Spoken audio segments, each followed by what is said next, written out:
the Haitian folk singer, former mayor of Port-au-Prince. This is Democracy Now!, democracynow.org, The War and Peace Report. I'm Amy Goodman. The campaign of Republican presidential hopeful Herman Cain took another hit Monday when a fourth woman emerged to accuse him of sexual harassment in the 90s. Sharon Bialik is the first of Cain's accusers to publicly identify herself, following three others who remain anonymous. At a news conference, Bialik said Cain groped her and tried to force her to commit a sexual act. She was a former employee of Cain's when he headed the National Restaurant Association, says the incident took place when she came to him seeking help finding another job.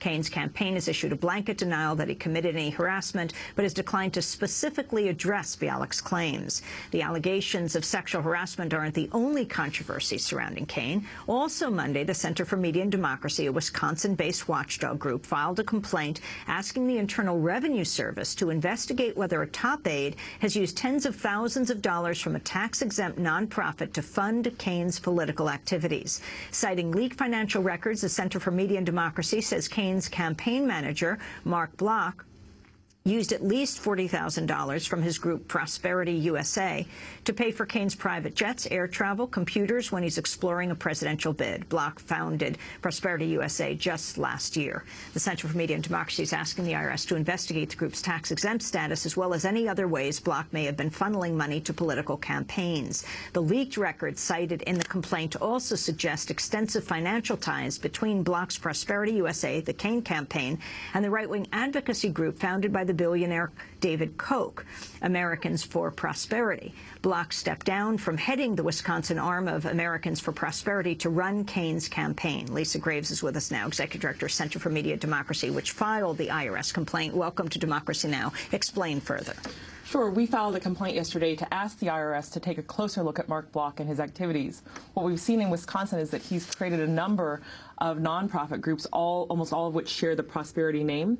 Prosperity USA, Americans for Prosperity Network, Prosperity 101, Wisconsin Center for Economic Prosperity, you name it, he's basically branded it. And we know from the documents that were leaked last week that Prosperity USA did provide money to provide jets for the Cain campaign. We also know from those documents that it also fronted money for the Americans for Prosperity tour that Mr. Cain took earlier this year.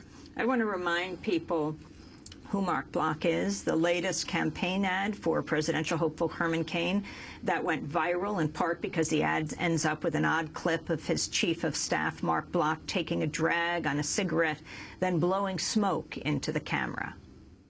We've run a campaign like nobody's ever seen, but then America's never seen a candidate like Herman Cain. We need you to get involved because together we can do this. We can take this country back.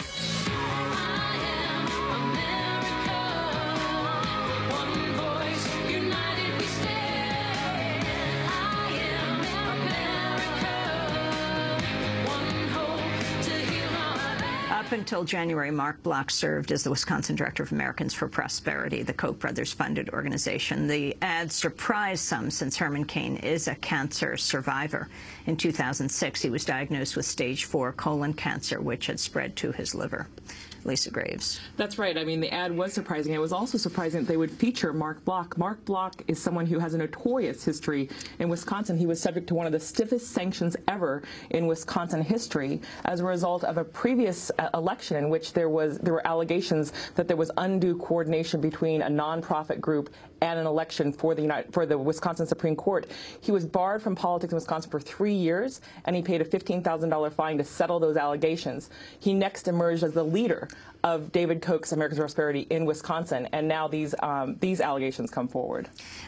What was it that Herman Cain said? Just so I can clarify this for the media, this may be a breaking news announcement for the media. I am the Koch brothers' brother from another mother. That's right. He said that at the convention this past weekend that Americans for Prosperity had in Washington, D.C., and there's no doubt that the ties between David Koch, Mr. Cain, and Mr. Bloch run deep. Mr. Bloch appears to have created a number of organizations to help promote the visibility of Mr. Cain, including Prosperity 101, which we believe is a for-profit organization that promotes Mr. Cain speaking to businesses around the country, including during the election in Wisconsin last year at a number of businesses in key locations in the state leading up to the elections. Lisa, you talk about unusual financial payments for Cain's campaign. That's right. There are certainly the unusual and what we believe to be the barred payments for Herman Cain's campaign that are evidenced in the documents, but there are also other unusual payments in those records, including payments to the woman who wrote the song that is the theme song for the Herman Cain campaign. Those payments, at least some of them, came out of the nonprofit charity group Prosperity USA. Can you talk about a database that the Koch brothers have funded? Well, I believe that through American Prosperity, the Koch brothers have launched a new effort to basically unite in a database a number of these right-wing grassroots activists that they are pursuing to basically affect the election this coming year. We do know that Koch Industries PAC also has formulated a website that helps basically indoctrinate potential voters coming into this next election. Now, people may be listening to this, watching this, and thinking, I mean, this is just all about money and politics. It's corrupting everything. What makes this different, Lisa? Well, I think in this instance, particularly with respect to Mr. Block, what you have is someone who's the head of a campaign, who's also the head of the PAC for that campaign, who's also the head of a charity, and is the head or at least the founder of a number of charities. And so you have this confluence around Mr. Block. With respect to David Koch and the Koch brothers' enterprises, what you see is that Bob Dylan's statement that money doesn't talk, it screams, is true. They're having a tremendous impact influencing the primary process within the Republican Party. And so what does it mean for you to call for the IRS to investigate, and has the IRS responded? We've had no response from the IRS yet, but we do believe that it's important to raise this to the IRS because there is a bar within the tax code on charities using tax-free donations to fund a political campaign. Those charitable donations should not be used like a bank or a credit card for a political campaign, and that's what it looks like happened here. So we hope the IRS will investigate, and we hope they'll help take a closer look at the thin veil, the porous veil between Mark Block's various enterprises. Lisa Graves, I want to thank you for being with us, Executive Director of the Center for Media and Democracy, and we will link to your report at our website, democracynow.org.